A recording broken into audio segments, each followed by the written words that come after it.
Mics on. Right. Okay. Good evening, YouTube, and welcome back. Welcome. We're back. Welcome to season 18-19 of FPL, or Fantasy Premier League. Before we start, we have to say thank you to all of you guys for tuning in. I mean, I noticed actually before we were coming on, there's actually only about 220,000 players in the game right now in FPL. So I'm assuming that's the Twitter community, but like no one else. Because there's like 6 million players, only 220,000 teams in it so far. Well, I'm there. The important people are there. The important people that are joining us on these live streams are obviously there. Guys, let us know. It's our first one, so let us know what the lighting is like, what the mics are like, if we sound good, we sound bad. The lighting is actually not that great, is it? We've got our pretty grotesque green curtains drawn over here to block out a bit of the light. Hopefully it's not too bad. It'll be alright come December when it's dark outside. Absolutely, absolutely. Hopefully the sound isn't too bad as well. So let us know if either of those two are not great. But guys, welcome. This is episode 1 of season 2. So I decided before I came on to not do like, we were on like episode 50 something, right? 51, 52. Right. And I thought, should I go episode 53 or should I go like season 2, episode 1?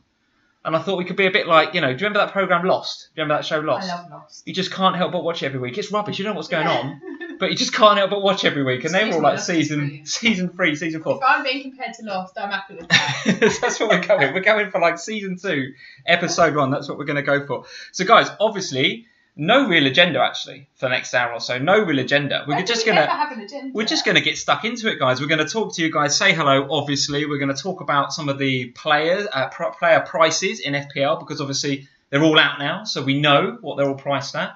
We're gonna talk about hidden gems or where we think the hidden gems are, and we're gonna talk about obviously our first drafts. We've got some first drafts, and actually infamously on season 1, episode 1, as it is now called. And if you go all the way back to our first ever video, which was nowhere near as, I was going to say professional, not professional, but it was... Professional, what? That's the wrong word to use. The wrong word to use. It was different. Season 1, episode 1 was different. I think in your first ever draft, you had Mr. Salad and Rondon. And that's where the whole Rondon thing came from. So I'm really looking forward to seeing your team in season 2, episode 1 to see who the hashtag is going to be this year. Is it going to be team...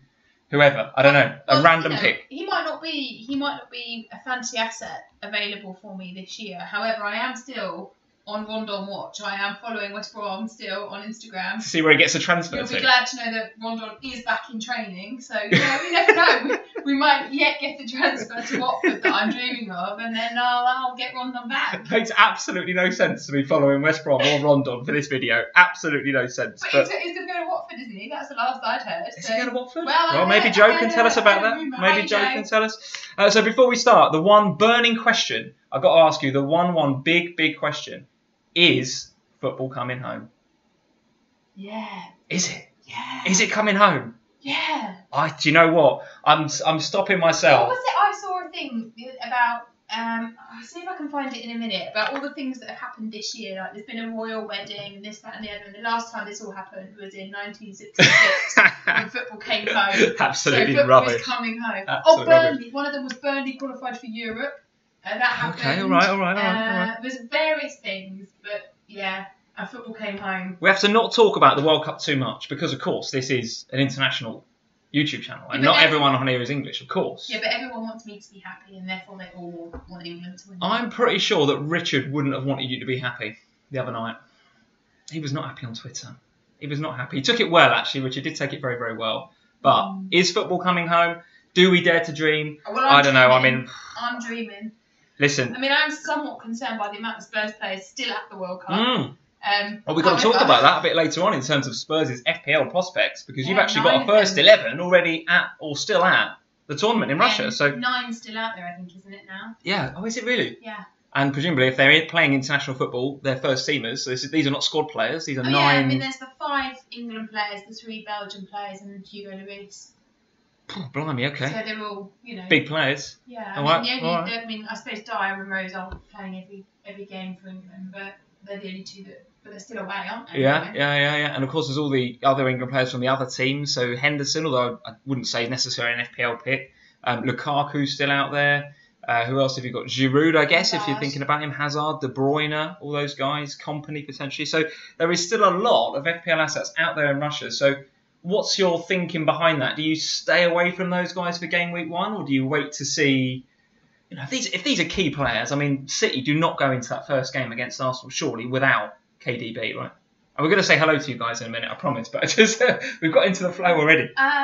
Before we move on from the World Cup. I don't know. It's hard, isn't it? Because if you just take Spurs as an example, that's an awful lot of players that would be first team to not play. Toby, if Toby's still with us, Jan, Dyer, Kane, Trippier.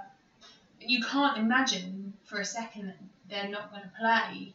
But are they going to get full game? I mean, I suppose Trippier is more of a risk because we've got other players that can play in those positions. But you know, when you think about it, Eriksen's not long been back. Sanchez has not long been back. There's going to be loads of them that haven't really had a break yet so far this summer. So we'll see. For me, there are certain players I'm avoiding for the beginning of the season. Are you worried about Spurs first few game weeks because of all these players out? No. And you've got all away games, haven't you, as well? Because the stadium's not ready. Yeah, and a Wembley trip, you know. Your first game against Fulham is at Wembley still? Our second game. So second game of the season. So you're away, then you're at home, Wembley to Fulham. Yeah. And then 3 away games, and then the Liverpool game at the new stadium. Is that what it is? Yeah. That's going to be a cracker, isn't it? Yeah. We've got to try and get tickets to that. I'm not going with you. That's nice, isn't it? That's nice. First game. I can't remember which the first game at our new home with you supporting Liverpool. So the guys are saying you need to speak up. So that's the first thing. You need to project your voice, dear. Project your voice. We practiced this over the summer. Listen to how loud I am. I'll try and be louder. He normally tells me to be quieter, so this is like uncharted territory to speak up. Well, to be fair, one of the things I was going to sort out over the summer, which I do still plan to sort out for the summer, is to get a decent microphone. Now, guys, the microphone is built into the camera, as far as I'm aware, so it's kind of like we can't really move the mic without moving the camera. So you just have to take a deep breath and project your voice a bit better, dear. Project your voice. So that's it for the World Cup. No more World Cup talk. That's it. We're done because it's an international YouTube channel. It is coming home. We've decided that. Okay. No more World Cup talk. All about FPL now. But before we do that, we've got to say hello to a few of you guys. So an incredible 68 people already watching, given that millions of people are not signed up to the game yet and it's only been released a week. It's great. I do think it's because it does appear it's come out earlier this year. Because in my mind, it's normally around the 14th-ish of July. Do you know what? It took me by complete surprise. It did me. Complete surprise. And I was getting called an amateur and all sorts on Twitter. And it's absolutely right. Because I tweeted at like 6 p.m. when I was coming home from work. Particularly busy day at work that day, by the way. Yeah. And I was coming home. I was on the train. It was hot. I thought, God, I'll just see what's going on Twitter. And everyone's like, the game's out. Yeah, well, I'm like, blimey. Marking mood all day. And actually... I was like, have you seen the games out? He was like, oh yeah, I forgot to tell you. It was like 8 o'clock at night or something. I think it got released sort of in the morning, didn't it? So I missed it for literally a whole day. It's crazy. Too. Absolutely crazy. But I do think it's a bit earlier out. I don't know why, but it feels like it's come out early this year. And maybe with everyone still being in the thing that we're not mentioning anymore. But actually that is why perhaps people aren't signed up yet. Maybe. I think you could be right because we kind of sit and wait for it all summer, don't we? Yeah. I mean, I certainly did last summer. It's kind of like waiting on tenterhooks, refresh, F5, F5, F5. But the World Cup really has captured people's imaginations. Yes. I mean, it has been an amazing World Cup. I mean, put the England thing to one side, right? And my honest opinion of England is that we are not jammy to be there, but the Colombia game, the penalties in the Colombia game, I mean, when Henderson misses, I'm thinking, that's it. That's it. The media will go in on Henderson, even though he's actually had a good tournament. And then I think it was Bakker, wasn't it, that hit the bar. I mean, that's a stroke of luck. There's nothing you can say about it. That's a stroke of luck. But we did actually do very well against Sweden. So that is it. End of World Cup talk. We're going to say hello to all of you guys. So who was first in? Who do you think? First comment of Season 2 of FPLFamily. It's probably Jamal. He's normally first in. He was quite close to being in. It was JC. Get in there. He was first guy in. Salah's here as well. Salah Mohammed. Good to see you, buddy. Josh Telling is here. Hey, Josh, welcome back. Jamal, of course, is back. Can Jamal repeat the success of last year? The monumental success from last year. It's a tough ask, isn't it? It's a very, very tough ask.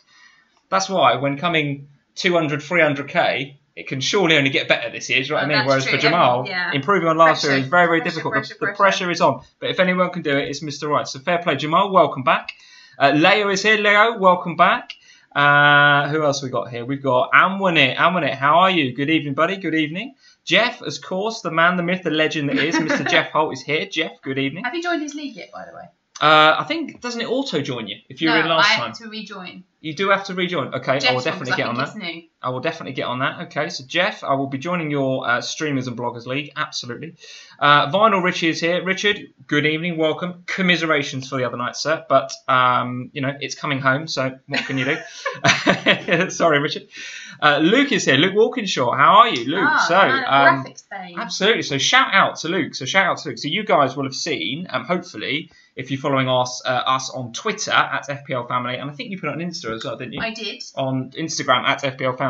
You'll have seen that the thumbnail for this stream, and it will go up on YouTube obviously when this completes, is courtesy of Luke Walkinshaw. So Luke is quite kindly helping us with some of the graphics because, let's face it, you and I are putting graphics together. Well, last time I broke the computer. Last time you broke the computer, and the time before that, I think I broke PowerPoint. So our graphics design skills are quite not quite up to the same sort of level as Luke. So Luke has quite kindly helped us. He's going to help us throughout the season to create the thumbnails and the. Yeah, if that's possible. If that's possible, I'm not entirely sure if that's possible, but it will be slightly more professional on the graphics front anyway. So Luke, thank you for your help with that this season. We really appreciate it. Jeremy T is here. How you doing, Jeremy? We've got Fast and Bulbous is here. How you doing? Neil Crastin is here.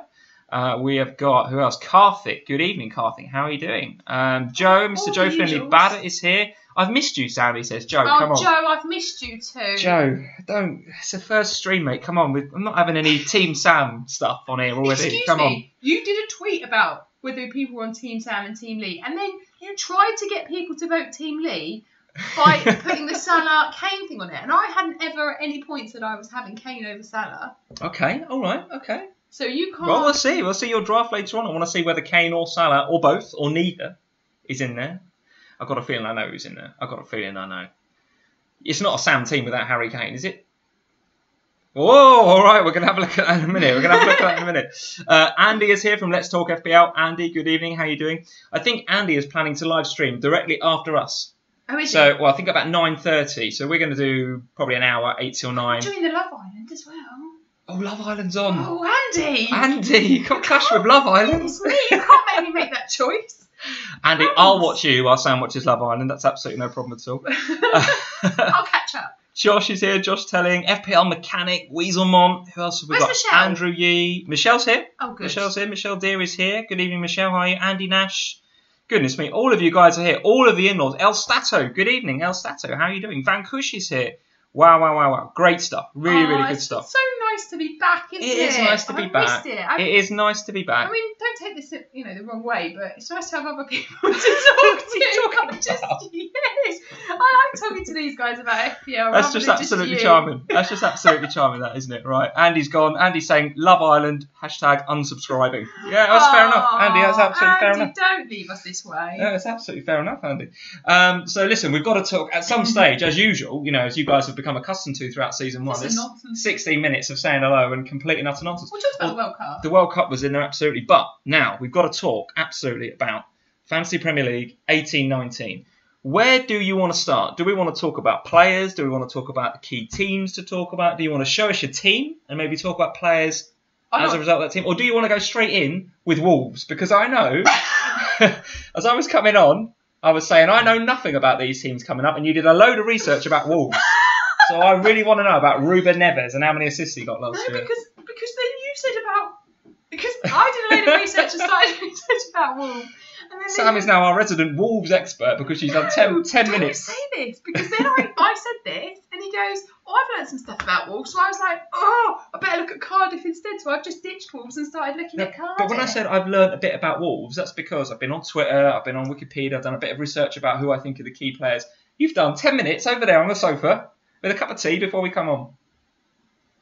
So we'll do Wolves. We'll come to Wolves, absolutely. We will come to that. What we're going to do, I want to see your team. You can't see it. No, I probably can't, can I? That's annoying, isn't it? Because you should have thought about that. Instead of giving me grief about looking at Wolves, shouldn't you? Listen, where's my cursor gone? No, I can't move my cursor. Oh, I've got to go to the trackpad. Oh man, here we go. This is going to be. I don't think you'll be able to look at my team yet because it's not. No, I won't. Will I? It's not live, is it? Oh, okay. Well, maybe I'll post your team on Twitter. Or you could post it on Instagram. All right. Well, I can't. While we're live. But he's a standard first Sam team in that I needed to name them. And You're so already apologising for the Rondon picks, aren't you? Well, no, I don't think there's anyone quite. I don't think there's quite anything like that in there. But I just sort of went, oh, I need a team, I need to name them, and then I just sort of picked people and made it add up to 100. And that was it. All right, okay. So I'll show it to you, but it's just nonsense. So Joe is saying 15 minutes in and it's a disaster already. Thanks, Joe. Expectations are set. So this is our Twitter. This is our Twitter page on the left-hand side. So for you guys that are new to these streams, reading the names out here on the in the live chat doesn't feel like there's too many new guys. It's all of you guys returning from last season, which is awesome. But if anybody's new, follow us on Twitter as well, at FPLFamily on Twitter, as well as at FPLFamily on Instagram. I'm on Twitter. You do the Insta. So if Insta's your thing and you want to talk to Sam, that's cool. Want to talk to me? Come over to Twitter. Yeah. What Joe said, should we just have a mention about Foster going to Watford? Foster to Watford? Yeah, because you can if you like. Go on he's not in the game yet, so that's interesting. Has that transfer been finalised? I think it has. Yeah, it has, but he's not in the game yet. So I went to write him as one of my keepers. Okay. Because I'm presuming he's going to play over Gomez. Well, listen, let's come to that in a bit. Because we want to talk about. I want to talk about the kind of key players. I want to find out where the value is from you. I'm going to talk through my team as well in terms of why I've picked these players and why I think they are good picks. And actually, I think there is actually quite a lot of really good value at the back this year. I think often you come into FPL and you think, how am I going to get a team together? How am I going to get 11 out of this? I've got to have at least 2 or 3 4.0s. I've got to have a 4.5, bench fodder in the middle. I don't feel that way coming into FPL this year. I feel like I can get a really decent 15. I might have one 4.0 defender in there, which is probably going to be Bednarak. But outside of that, I feel like I can get a half-decent 15 out. What's your thoughts on? What was your initial thoughts when you saw the pricing? When I realised I'd have to spend half my budget on Kane and Salah, not half, but you know what I mean, third or whatever it is, I was like, oh my, that's going to be a nightmare. Basically, that means that if I have those you need to talk up a little bit, Dan.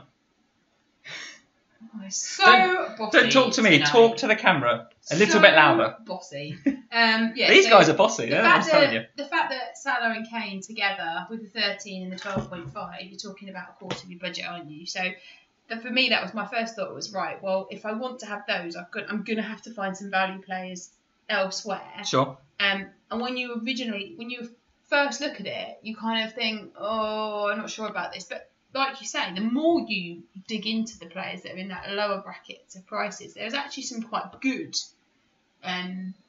players down there that could offer good opportunities to save a bit of money. Now, for me, I'm not sure a team with Salah and Kane is that workable this season. Is it doable at all? I think it's doable. I've seen a couple of half-decent teams with them both, but they're only doable, half-decent. That really does savage the rest of your team. There's no doubt about it. Because I tried for a while playing around with them both. And actually, at the moment, my first draft has got neither. Oh, really? Yeah. Okay. And I've got reasons for that. But yeah, I just kind of feel like if you have them both, the compromises you're making across the rest of your team is too big this year. Okay. Whereas you can, particularly as the likes of Sterling and Sané, they've all gone up so much in value as well this year. There's no way you can have them. And what do you make of the Sterling price? Because I mean, he had obviously a cracking season last year, but what is he now? 11 this year. More than KDB now. It's KDB 10. He's stuck at 10, isn't he? So Sterling 11. Sané 9.5, I think. Yeah. David Silva 8.5. Yeah. Sterling 11. Yeah. I mean, for me, Sterling is out. He's out of my price bracket now because I can't. How am I going to get to 11? It was hard enough last season to justify 10 on KDB. Yeah, sure. So to justify 11 for Sterling, I think that's really hard in the way the game is set out this year. Having said that, though, let's talk about Man City for a couple of minutes because obviously champions. Look at the fixtures. I mean, they've got to go, I think, to the Emirates on the first day, which, is tricky, but I think they won 3-0 there last season. And then after that, the fixtures are absolutely delicious because they play, I think, over the course of 6 weeks, and guys, I've probably got this wrong, but over the course of 6 weeks, they play the 3 teams that came up, that are coming up or have come up, the promoted teams, and the 3 teams that were promoted last year. Is that right? So the 6 most recently promoted teams, City play game weeks 2 to 7. Now that, for me, ain't going to get any better for City. I think you've got to treble up. As you can see on the screen, guys, I haven't yet because I can't find a way to get Mendy into my team, who's a player I really, really want, but a premium defender at 6 million. What's your thoughts on the City treble up? What are you thinking? Yeah. Where are you right now with your team? Double or trebled? Double. At the moment, I've got KDB and Aguero. KDB and Aguero, nice. Okay. But actually, what I couldn't decide, and I've been umming and ahhing about, is what I do with my keeper, because I have been thinking about doing Edison instead of a City defender. Okay, so talk to me about Edison. I think Edison is a good shout as well. And I think some of the guys. So Josh is saying I'm going Edison, Aguero, and either Sané or KDB. Yeah, that's where I am, Josh. Guys, tell us if you're going Edison. I think he's a really good pick. 5.5, I think. Yes, 5.5 is his 0.5 cheaper than De Gea, which is why I'm kind of leaning towards him as a keeper option. Because actually, if you look at United for a defensive option, you can get a cheaper United defender than you can City. So actually, it sort of balances out to have the keepers around the other way. Because I think I remember looking at it and I think, De Gea 6, Edison 5.5, but the United defenders, with the exception of Ashley Young actually, who's 6, I think. They're cheaper than the rest of them though. And that makes sense with Ashley Young, I guess, because you're going to probably get a bit more of an attacking return from him. He's going to be on a few set pieces, etc. Yeah. But Jones is coming in at 5.5, as is Rojo, I think. So guys, some of these prices might be wrong because obviously we've only spent a week or so digesting them. But I think you're right. If you're going to go for the two Manchester sides in that sort of defensive unit of your squad somewhere, the City keeper with a United defender looks like a good fit. I mean, last season I had them the opposite way around. I had De Gea in goal, and I had, as you'll remember, I had Otamendi for most of the season. But Otamendi was that much cheaper last year. He's 6 again this year, right? Or 6.5? 6. I've got a feeling he's 6.5. I didn't write him down actually. Either way, he's premium. He's premium. It could be 6.5 actually. He might be the same as Alonso. You might be right because Alonso's 6.5 this year. Yeah. So I think I'm edging towards switching them this year and having Edison, and then having a United defender instead and doing it that way, rather than having De Gea. I think that's what I'm going to do. Okay. Talk me through the rest of your defence. I mean, so. For me, I'm thinking there's a lot of value in the 4.5s, and as you guys can see, I really like the look of Tompkins. I really like the look of Daniels. Yeah. Kiko Firmini is a bit of a funny one. Obviously, he was out of position last season. He was kind of playing as a bit more of a kind of wing attack sort of player, so I've stuck him in there for now. In case he plays in the same position again next season? Yeah, obviously, I want to keep an eye on Watford over the course of the pre-season, see where they play Kiko Firmini, if at all. But I think he will get a game. And if he's further forward again, then why not? I like the look of him when he played in that position. Yeah. But at 4.5, I think there's a lot of value. I like the way that there's a rotational pair in there that I've forgotten. So Bournemouth and Palace. That's right. So Bournemouth and Palace rotate really nicely, actually, for the course of the season. Okay. From 1 to 38, they rotate actually pretty nicely. So having Tompkins and Daniels. Talk to me about Charlie Daniels. He's a favourite of yours. 4.5. He's in your team, and he's going to be all day long. Oh yes. As soon as I saw him at 4.5, I was like, "That is the dream. That is Charlie Daniels. Get in my team. You'll never leave." So the only caveat to that is that Bournemouth were terrible defensively last year, right? Yeah, but for a 4.5 defender, you don't have to play them, do you? You keep your expectations low. I do understand that. Yeah. For a 4.5 defender, your expectations are low.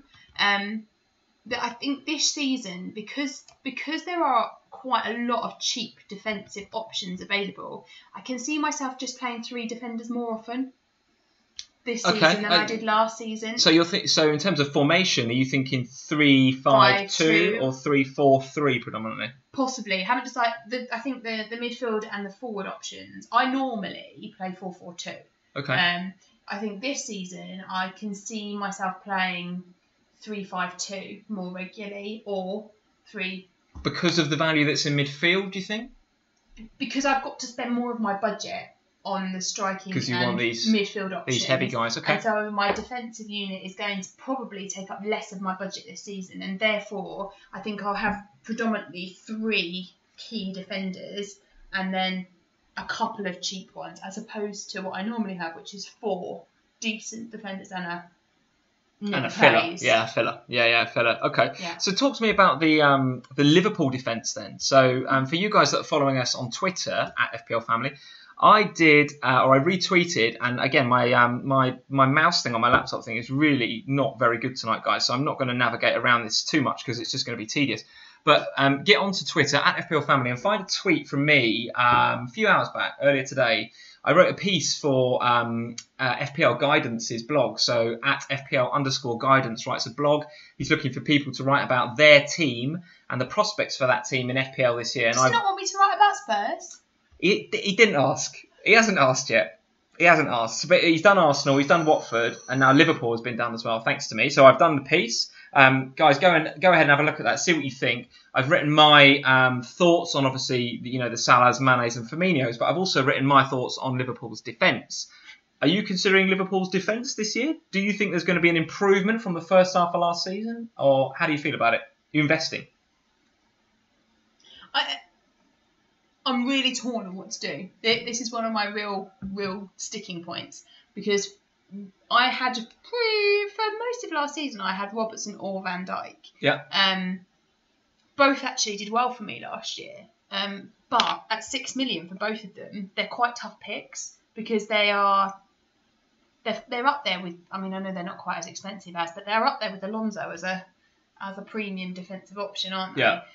So it's really hard, and I kind of looked at them too, thinking if I was going to have a Liverpool defender, I'd probably want one of those, because even though Lovren is where he is at the moment, I still don't trust him as far as I can launch him. And the keeper as well. There's still some question marks over the keeper, of course. Well, so despite I can't. Fabinho coming in and Lovren and Van Dijk building this bit of a partnership, still got Karius between the sticks, and Klopp's obviously come out and said that he supports him, but still feels a bit flaky to me. I think so, and I think for me, as far as Liverpool go, there are. I really fancy two attacking Liverpool options again this season, and as I said a lot last year, I don't really like having three from each team, because one, it limits you across the rest of the Premier League as to who you can pick. The Liverpool fixtures are very good though for the first 4 or 5 weeks. They are, but I also think that with Liverpool, as good as you are going forward, there are still tendencies to just be ridiculous at the back sometimes. And so having two Liverpool forward options, that's definitely on the cards. One at the back, I just think there are some better options because of the prices on them. I think they're a bit overpriced. Right. So I'm going to stand up for my team a little bit here. Well, of course you are. A little bit here. So I think we had the third best defence in the Premier League last year. No, I'm not considering Lovren. But I'm absolutely considering the Liverpool defence. As you guys can see, I've got Trent Alexander-Arnold in there. That's from price more than my desire to have him in the team. Yeah. Of all of the defenders, I actually believe that Trent Alexander-Arnold is probably most at risk of rotation. So we've actually got a couple of brand new signings coming in this year that we had in the squad last year that were injured. So Lallana's one that I want to talk about later on, but Klein as well, injured all of last season, going to come in and possibly threaten Trent for his place, particularly if Trent's coming back from the World Cup quite late, which, fingers crossed he does. Game week 1/2, you can see Klopp potentially not wanting to burn Trent out and actually giving Klein a bit of a game, or potentially even Joe Gomez in that spot. The one that I would love to have, money no objects, I would have. You've pointed them out already, Van Dijk or Robertson. I would have Robertson all day long. Yeah, I think Robertson is potentially the new Alonso. I honestly think, But no, I honestly do. So my red goggles are well and truly on, guys. And if you think this is wrong, I'm happy to be told otherwise. But Klopp has gone out into the market. He's looked at where we're weak, which is in centre mid, particularly as a defensive centre mid, and he's bought Fabinho, one of the best in the business. He's got Keita in there as well, which is even more energy to go alongside Henderson. So the back four now is going to have far more protection. And actually, in the second half of last season, it was looking pretty good anyway. Since Van Dijk come in, the first half of the season was guff. Then Van Dijk come in, he shored it up. I think Robertson is clean sheets all day long, and he's attacking points as well. Right, and this is where I think for me the Liverpool defenders are good. Robertson in particular, because I think if you asked me to come down on which one of Robertson or Van Dijk I'd have, it would be Robertson, because I think he offers that attacking potential that I'm not sure Van Dijk does. Van Dijk does from headers and set pieces, maybe corners and what have you, but I don't think he does in the same way that Robertson does in terms of just getting forward. Okay. But I just think you're talking about putting Robertson in the same price bracket as the likes of Trippier, and there's loads of them in that 6, aren't there? Otamendi, Trippier. Do you think Trippier will definitely outscore Robertson? I'm not saying that they definitely will. Could be really close to that, I think. But I think that the likes of Otamendi and Trippier have potentially got more clean sheets in them than Robertson. Otamendi, for me, is actually a bit of potentially a rotation risk. I know that it was so important for them last year, but he's bought Aymeric Laporte for a reason, right? He's got John Stones now, who's clearly proven himself to be very good at the World Cup. And Vincent Kompany's the club captain. So, Otamendi's getting on, right? I think one thing that I will say is that they've priced the game really interesting this year, because there's loads of players all in that little bracket. That means you have to choose between them, which is going to allow for some really good competition across the board. Definitely. Yeah, in a way that last season wasn't, because they were so spread out, these players, in price last season, that there would be more sort of blocks of it. Whereas now it's going to be a bit more... Yeah. Okay. Well, for me, I think Robertson and Andy Golf Pro is saying it. Andy, welcome, good evening, good to see you again. He's saying Robbo has loads of assists and goals in him, clean sheets, and he's nailed on. Because if Moreno is getting back in that team... But he's 6. Over my dead body. And there are, there's 4.5s and 5.5s. Okay. Enough about the Liverpool defence. Anybody else defensively that you like the look of? Any more rotations that you've potentially spotted?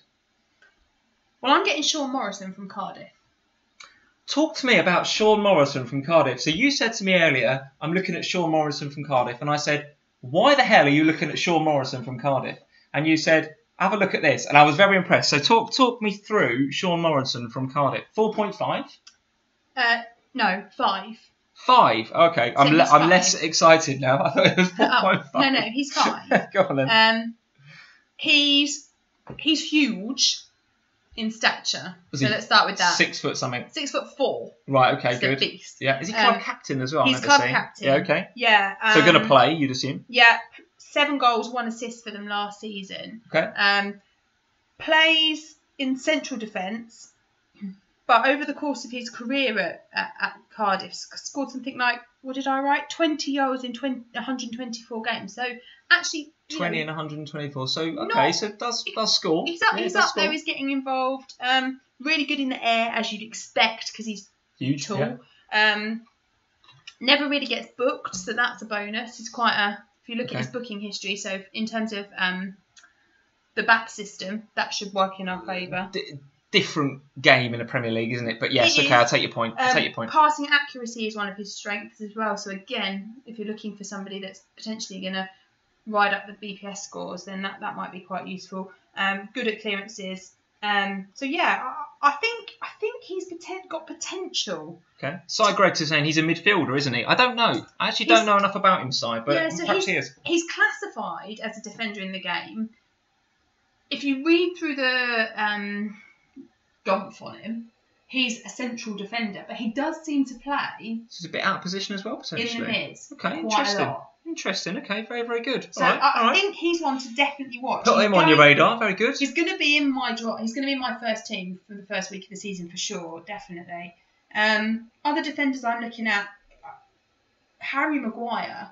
Get off of that! Come on. No, Harry Maguire. You've just got It's Coming Home-itis, haven't you? Yeah, it's no. Yeah, Harry Maguire I'm definitely looking at. I don't know if I'm looking at it straight away because they've got United on the first day of the season, but then they've got Wolves and Southampton. Again, it all depends what happens, doesn't it? The thing we're not mentioning anymore. But the other thing I think to say about defenders is there's some really nice pricing on the Southampton defenders this year. Yes, Cedric looks good. Bertrand, they're all in that 4.5 bracket. So there's some good picks from Southampton there. There's a really nice rotation with Southampton and West Ham, by the way, guys. So have a look at that. I can't remember who said it on Twitter. It might have been Peter Blake, actually. So at MathSafe, I think is his handle. You guys can find him on my follower list, or he's in the Twitter community quite regularly. He came out a few weeks back when he first saw the fixtures with a really nice rotation spreadsheet between West Ham and Southampton. So that's why I've gone for McCarthy in goal as well as Fabianski. Now, Fabianski, West Ham have got some pretty tough fixtures, but he rotates nicely with McCarthy, and he loves a save point, doesn't he? He loves a save point. So I actually like Fabianski at 4.5. I think he's a bit of a gimme actually in the game. 4.5 for a keeper like that. Yeah, I wrote spot that on. as well. Yeah, spot on. I did. Yeah, because Adrian's the other one, isn't he, at West Ham? And I don't think that he's going to keep Fabianski out of the team. No, I think they've brought Fabianski in for a reason, for him to be number one. Yeah, in the same way that I think Watford have brought Foster. Like, okay. So it'd be interesting to see how they go. But right. Loads more. We could talk about defenders because I won't even come to the Arsenal defence and the fact they've got their 5.0 Leno, the new keeper, who loves a penalty save actually. 5.0 for an Arsenal keeper, that's got to be worth a look as well, isn't it? But we need to move on because we're rapidly running out of time. We've only really covered keepers and defence. So I want to talk to you about your midfielders. So tell me, Salah, 4 million price hike to £13 million. Worth it? Not worth it? Oh. Is he in your team? He's not at the moment. Okay, okay. You sound like you're incredibly undecided. I don't know what to do about Salah. He is my, when you just have that moment of I know that I can't have them both. But which Liverpool midfielders have you got right now, if any? Are you on Mane? No, I haven't got any at the moment. Because I've told you this at the beginning, don't you listen? Oh. God, who have you got? Have you got Bobby Firmino? Of course. Oh, thank goodness for that. We'll come to him later on. I had him literally the whole year, didn't I? Very good. I only had one week where I didn't have him. I think he was actually my first pick this year. No Liverpool midfielders. All right. Not yet, but I only looked at it for 2 seconds. There will be a Liverpool midfielder in my team. I just don't know what to do. Mohamed Salah, then. Is he worth it, do you think? That's the first question. 13 million. Look, I think what I'm going to do. Your serious face is on now. The glasses are off and everything. The pen's gone down. I think what I'm going to do. Harry, my beloved I've missed Harry this, Kane, by the way. You say it's so serious. It's brilliant. We all know that Harry, God love him, he doesn't do very well in August. And he's been a bit busy the last few weeks. So I think what I'm going to do is I'm going to have Salah for August. And then come September, Salah's going to go for Kane. So Karthik is saying he is worth every penny. I'm going with that. Oh, you would. You have to have Mo Salah. You have to have Mo Salah. But haven't something like 40-odd% of the game already got him? 48% of managers. Given that there's only 220,000 in the game, that's not much of a stat. But half of those people, every other manager has got Salah. So the way you've got to look at it is, if you don't... So the scenario is you have him, right? You have him and he does well. Happy days. You have him and he doesn't do well and he gets injured. You ship him. Yeah.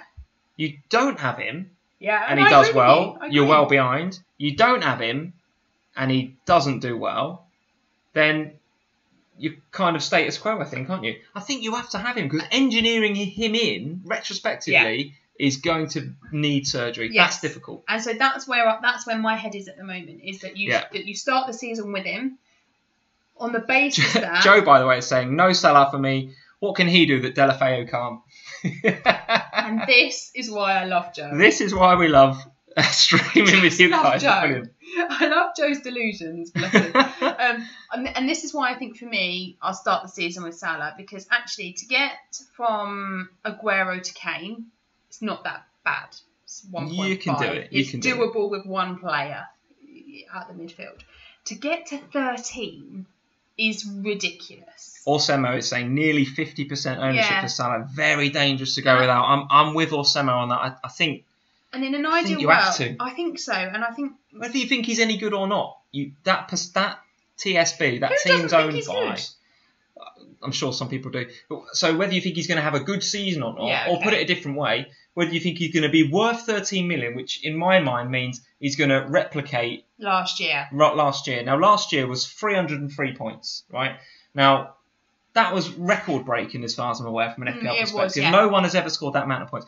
Say it's 300 just because it makes my maths easier, and say he does 90% of what he did last year. That's 270 points. Say he does 80%. That's 240 points. But it's still really, really good, even if he doesn't perform to last season. But realistically, and I can't remember who I was talking to, somebody on Instagram about this, he had to be that price. Sanchez was 12, wasn't he, last season? The price hike is justified, so it had to be. Yeah, it's he had to go in at that price. This is Robin Van Persie levels. This is Kane levels now, isn't it? We're talking about Salah on these sorts of FPL legend statuses, right? So he has to be that level. I think for me, you have to kind of, as much as it pains me to say this, you have to build, because I'd like to build my team around Harry. I have to build my team around Salah because he's the one that's the most difficult to manufacture once the game started. Okay. So that's where I am. So Rishba's actually saying you shouldn't play scared. We need to stop living in the past, and Salah can't replicate last season realistically. It's a fair point. It's absolutely valid. But if he doesn't, by game week, whenever the international break is, and if you're playing your wild card, planning to play a wild card then, which most of the regular players of the game do, if he's not replicating by then what a fantastic out you've got, and a load more money to spend across your team. Yeah, I just think those fixtures look so good. West Ham, game week 1, half the game we're going to captain him. And if he bags a couple, you're already on the back foot. Yeah. For me, I'm with you, Rishba. I totally get it. He had an absolutely freak season, potentially. But is he that good that he can do it again? I personally think he is that good, so I've got to have him. And I think because after the game I've got him, I would be scared not to have him, frankly. Yeah. That's enough about Salah. Who else in your midfield do you want to talk about? Let's talk about City midfielders. We kind of touched on City midfielders, They haven't just we? all the same price. It's such a nightmare. Because we've spoken about Sterling. Let's go to Manchester Red then. Tell me about your thoughts on Pogba. And tell me about your thoughts on Pogba now that they've signed Fred. So they've signed a proper, and he's a proper good, defensive centre midfielder. Does that let Pogba off the leash and put Pogba into those sorts of positions where he's supporting his mate Lukaku and getting into those sorts of positions where we saw him absolutely annihilate teams? I remember a game last year where he got, I think, 4 assists or something because he was let off the leash. When he played with Mkhitaryan early on last season, wasn't it? Was that right? Yeah. Okay, well, either way, my personal view is that Pogba is a good shout this year because Mourinho has identified that we need him in those more attacking positions, so he's gone and bought Fred for that reason. What do you think? Is he in your team, Pogba? No. That's not to say he won't be, but he's not at the moment. I think he's quite nicely priced. He's 8 mil, which actually is quite a nice point for looking at a middling midfielder price bracket. Yeah, sure. How does he compare to the likes of like Jay Lings? Because I guess that's who we're comparing him with here in Manchester Red. Is he? Do you know, I didn't look Jay at how Lings much sort of Lingard 7'5", 7 something like that. I think I might be wrong. I don't know with Pogba. You see, last season, Pogba and I had a very love-hate relationship last season. He did a lot of trolling of me last year when I had him in, because I would always have him on the weeks where it was the other one that was doing something and vice versa. Okay. So I don't know how I feel about Pogba. I don't know how I feel about United this season. At the moment, I've got no United players in my team. Well, the thing to say about United is that they're going into Mourinho's 3rd season, and we said it a few times last year, and maybe this is being a bit cynical as a Liverpool fan, but Mourinho tends to have a pretty bad season in his 3rd season in a particular stint at a club, and it tends to lead to him going.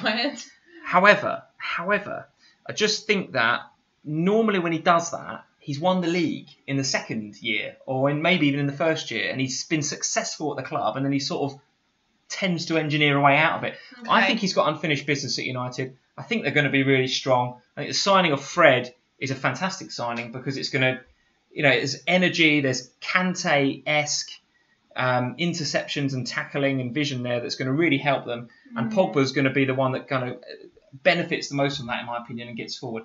The other one to consider is Alexis Sanchez. 10.5 on the back of not a very good season, frankly, for him last year, on the back of the previous season being amazing. But a very odd season. So my question is, is that a freak season? Actually, we see the Sanchez of old, and therefore at 10.5, you're suddenly thinking, well, that's worth having. Not when I can have KDB for 10. Yes, okay, yeah. It's that price bracket, isn't it? It's that price bracket because you're kind of comparing him to KDB Pogba, or a Mane or something like that. I can have David Silva for 0.5 more, and I'd rather have David Silva than I would Pogba, and that's not any disrespect. Would you rather have David Silva than Pogba? Yeah, because I just trust City as a forward-moving team. I trust City to score more goals than I do United. All right, I might be wrong.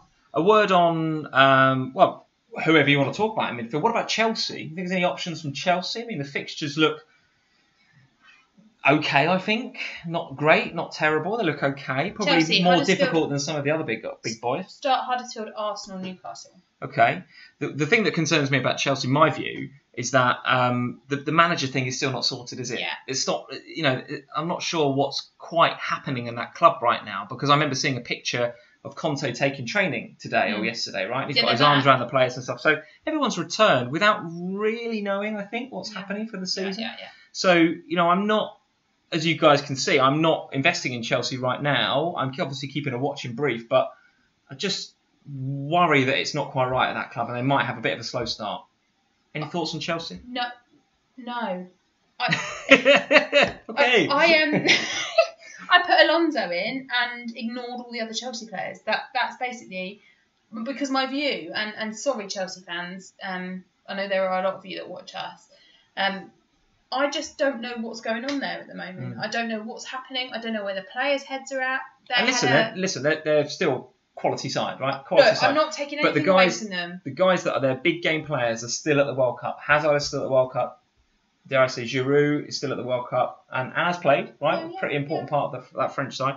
So for Chelsea, for me, not investing. And I don't know. I mean, last season for quite a while there was a lot of sort of movement in the actual players and who was playing and who was getting rotated, and I just at the moment I'm just staying out of it until we're back and pre-season starts and we see what Chelsea come out like. Okay.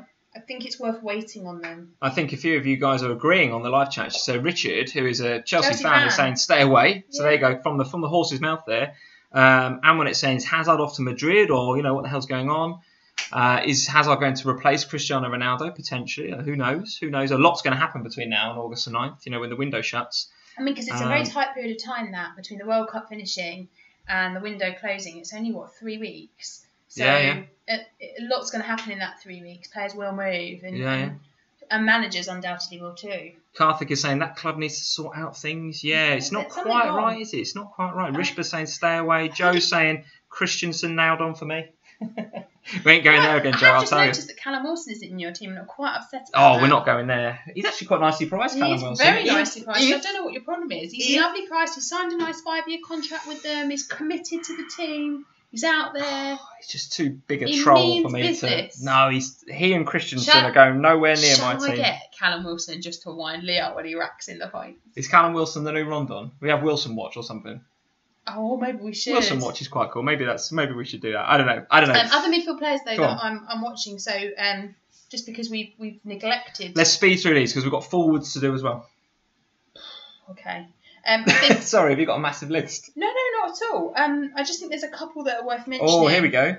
Your boy from last season. Well, there was a couple that I was going to mention. So firstly, I think the one that, if you want to look for a Spurs midfielder, the only one that's really not at the World Cup now is Christian Eriksen.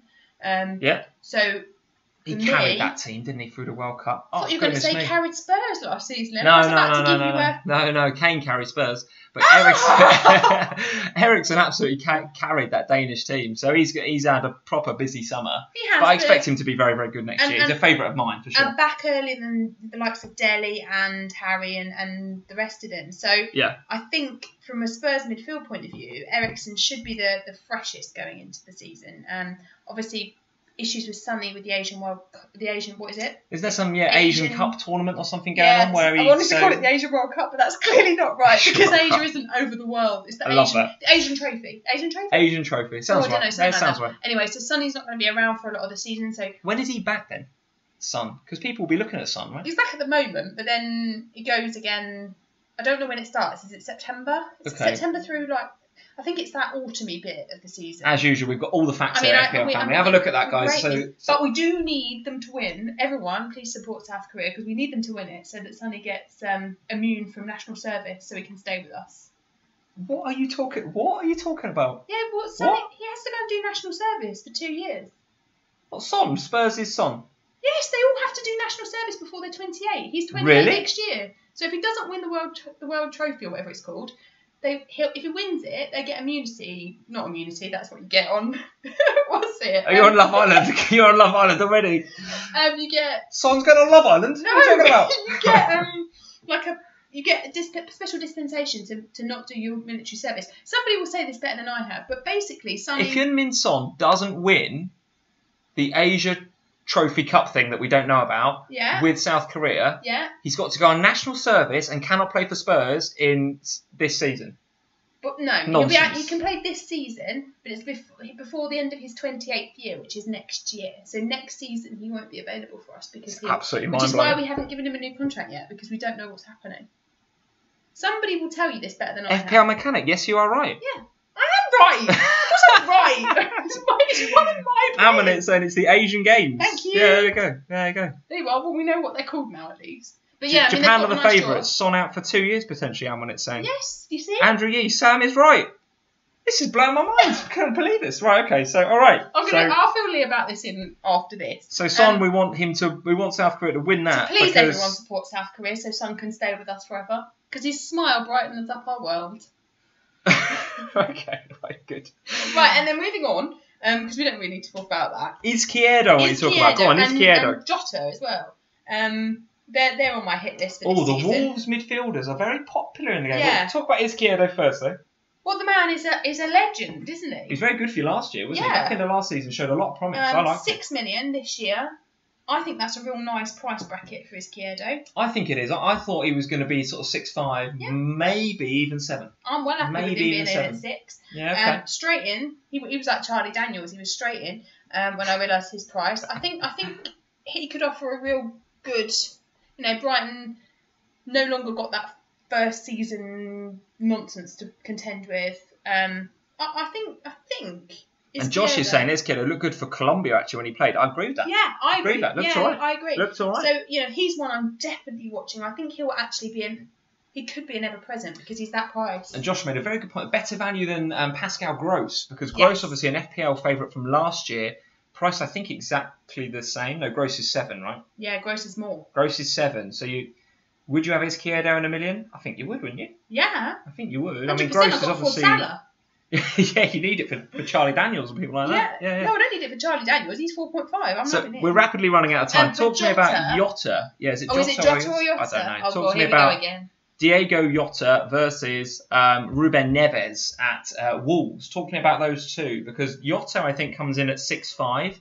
Neves I think is 5.0, but for good reason, because Neves is a central defensive midfielder. I think he plays a bit further back, loves a yellow card, loves a tackle, whereas Jota is one of those wide players. And from what I've seen of Wolves, which is actually not very much, they like the style similar to Liverpool actually, with Firmino and that hard-working centre-forward that makes a bit of space for the wide men, and one of those wide men is Jota. So, thoughts on them two? I think he's a really good pick. He's a midfielder in the game. However, he doesn't always play in midfield for Wolves. He does sometimes play in midfield, but he also plays central. He plays as a forward.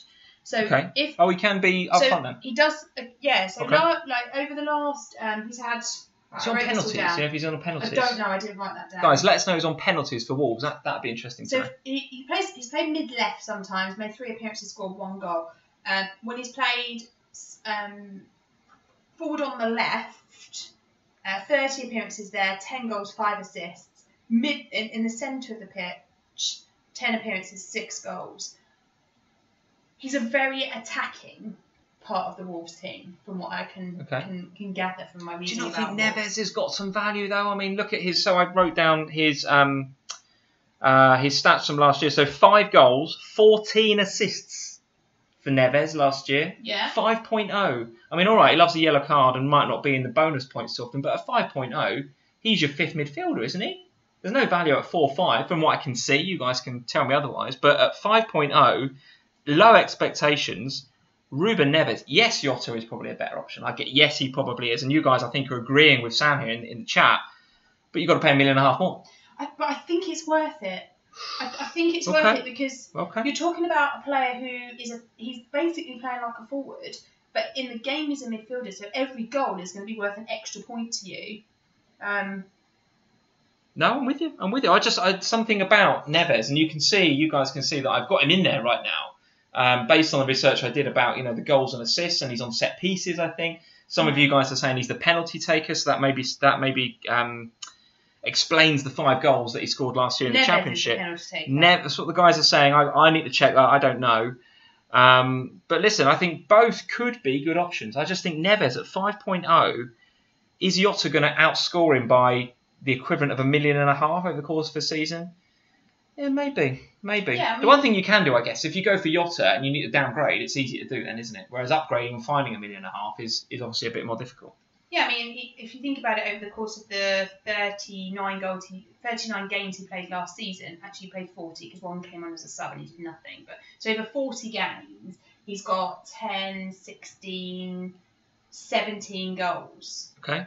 And some of you guys are saying, so Lucas is saying, as well as Alex Summerson, guys, thank you for joining. Kearney from Fulham. Okay. Oh, he's another one I wrote down. So 5 more goals than Neves apparently. So okay, I haven't seen much of him, you know. So actually, Tom Kearney from Fulham. Okay. 6 goals, 5 assists. He's a central midfielder, but often plays on the right. Okay, all right. So Tom Kearney wants to have a look at.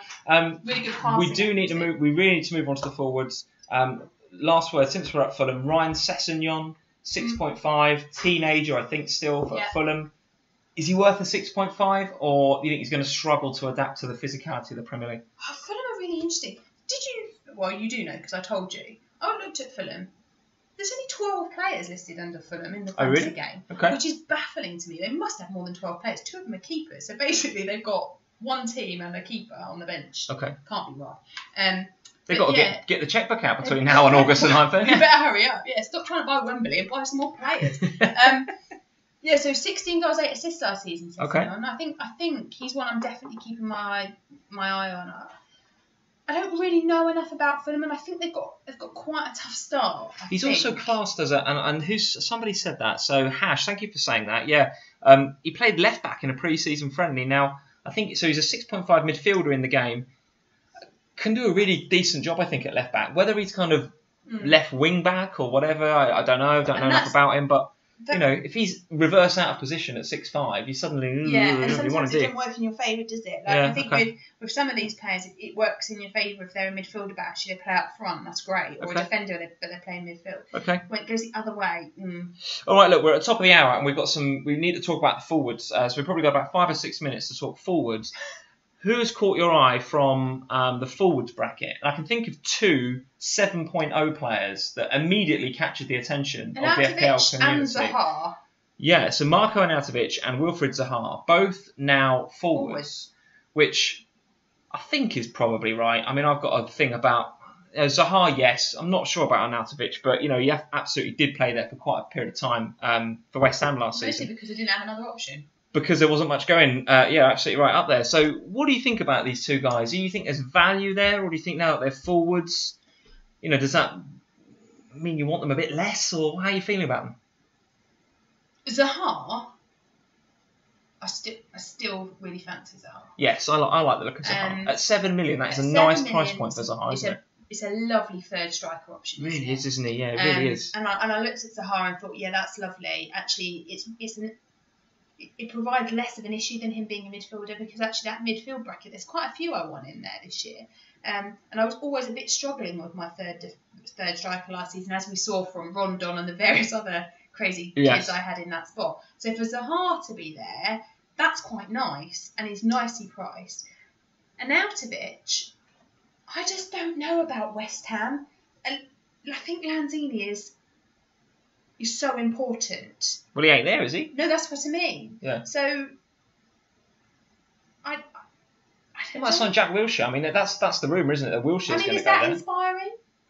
Well, Jack Wilshere's a quality player. When he's fit, he's quality. I mean, he's probably on a par with Lanzini, arguably, I would say. I mean, Wilshere could be a good signing for them. I mean, they've gone out and got Fabianski, so they've clearly seen that there's a problem there with the goalkeeper, so that they've got him in. I think that there are other problems at West Ham as well, in terms of, you know, I guess that Chicharito seems to be back in favour there at the moment. So, I don't know. I just don't know how I feel about Arnautovic as a striker. I'm a bit worried that he's not going to be a striker. Well, this is he's my concern with Arnautovic, but not be a striker. Is that actually, with Palace, they've got some options. Obviously, got Benteke there as well, who I guess is going to get some minutes. So that, you know, where's Zaha going to play? Probably off of Benteke, I guess. I don't know. We need to see. But for West Ham, my concern is that actually they have got Andy Carroll, they have got Hernandez, they have got options there. So is Arnautovic going to play up there? He's probably better than them 2 on his day, in reality. But are they going to play them and him in behind? Well, so that's why I think these 2 have come in at 7.0. Because they're not going to be the out-and-out striker. No. Now, the other thing to consider is who's on pens. I think Miljokovic, if that's how you say his name, is still going to be on pens for Palace. So Zaha probably not on pens. And at West Ham, guys, correct me if I'm wrong, I think Noble takes the pens, maybe? Or I don't remember it being Arnautovic. Maybe I'm wrong, I can't remember. So either way, 7.0 for those two guys is a nice price on the face of it. I think Zaha edges it for me of the two of them. Yes, well, for me, that's who I've got in my draft. I mean, I looked at a squad that had both of them, actually, and actually you can do some nice things, but I really like Aguero and Aguero and Firmino, so we're going to come to those guys in a sec. So of that kind of third striker bracket, unless you're going to go uber cheap with, good old favourite Quaynor or somebody from last year, so that you can, even he's not uber cheap, but if you go with like a Colin Quaynor to maximise the funds throughout the rest of the squad, that the 7.0 feels like a really nice price point for that third striker, absolutely. So that's your third striker. Talk about the heavy hitters then. Let's not talk anymore about Kane and Aguero because we've done them to death. What about Pierre Aubameyang? Well, at the moment, I actually have exactly the same forward lineup as you. Aguero, Firmino, and Zaha. So Aubameyang is the one that I've pondered on the most because I've got an entry plan. 11.5, isn't he? No, he's 11. He's the same as Aguero. 11, okay. So I've got an entry plan for Kane for September, so that's fine. Aubameyang's the one I've pondered on because I kind of was like, well, do I do Aubameyang or do I do Aguero? Because I think that's the choice. I don't think you can have both.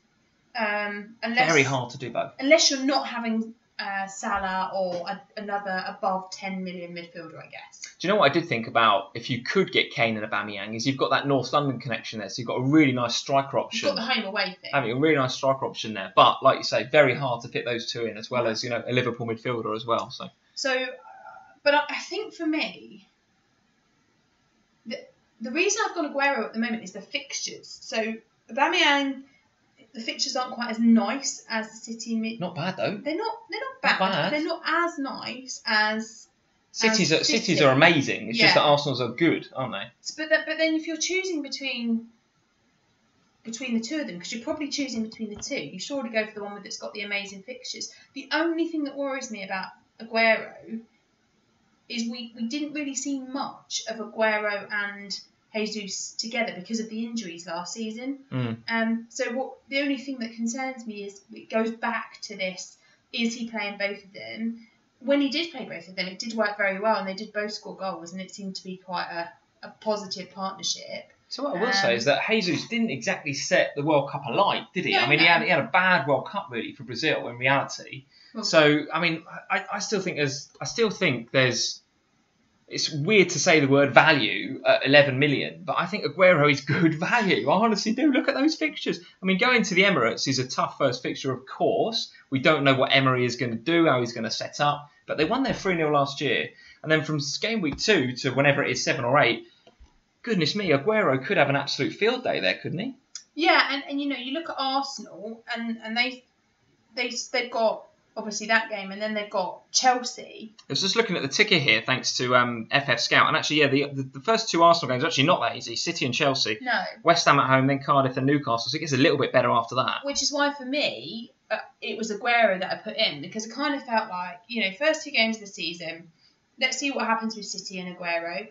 The good thing about having someone like Aguero on your side is if actually Aguero, for any reason, is not playing, if he's playing Jesus instead, if they're not playing together, if actually you fancy Aubameyang after watching him on the opening game of the season, it's an easy swap, isn't it? You could do it. Yeah, you could do it. We come a cropper though last season with swapping City players in and out, didn't we? I've got to try not to do that this year. I'm not suggesting you swap Aguero for Jesus. I'm talking about Aubameyang mostly here.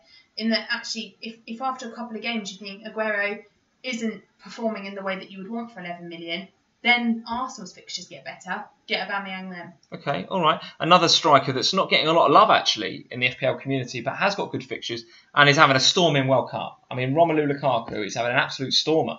Belgium playing some good stuff, but their winner, the 3-2 against...